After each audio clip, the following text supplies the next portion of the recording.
ఎన్ని ఎన్ని ఎంత టైం స్పెండ్ చేశారు, లేదంటే ఎన్ని ఇయర్స్ ఆఫ్ హార్డ్ వర్క్ ఇది? అంటే ప్రాపర్గా చెప్పాలంటే ఒక 2 years ఆల్మోస్ట్. 23 యా. కానీ దీని సీడ్ మాత్రం 2014లో నా దగ్గర ఒక సీన్ ఉండింది. నేను ఫస్ట్ ఈ సినిమా రాయడం స్టార్ట్ చేసింది ఒక సీన్ తోటి. ట్రైన్ సీన్ ఒకటి ఉంటుంది అనమాట. అది మీరు సినిమా చూసాక I'm 100% sure you will relate to it. So అది one of the highlights of the film అవుతుందని నేను అనుకుంటున్నాను.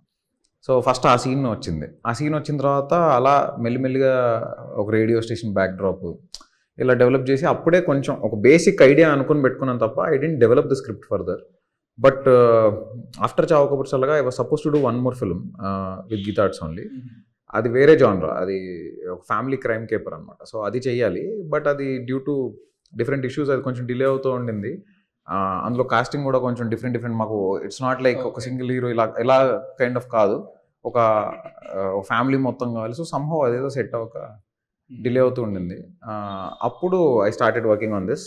సో ధీరజ్ మొగిలినేని గారు అక్కడ గీతార్ట్స్లో ఆయనకిను బన్నివాస్ గారికి కథ చెప్పా. ధీరజ్ గారు బాగా నమ్మి లేదు ఇది చాలా బాగుంది, డెవలప్ వర్కౌట్ అవుతుందని.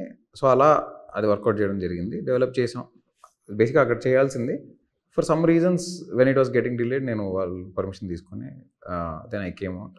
అప్పుడు గీతా ఆర్ట్స్లో సినిమా అనేది ఇంకా ఖచ్చితంగా నేను 100% గీతా ఆర్ట్స్లో సినిమా మళ్ళీ చేస్తాను, అందులో నో డౌట్. బికాజ్ నాకు వెన్ ఐ వాజ్ నోబడీ నన్ను నమ్మి నా ఫస్ట్ సినిమా అంత పెద్ద బ్యానర్ నన్ను నమ్మి ఇచ్చినప్పుడు నేను 100% I have to do it. And నేను సెకండ్ సినిమా కమిట్మెంట్ ఉండింది వాళ్ళతో. సో ఖచ్చితంగా నేను చేస్తాను గీతా ఆర్ట్స్లో. Any given day I will be very happy to go back.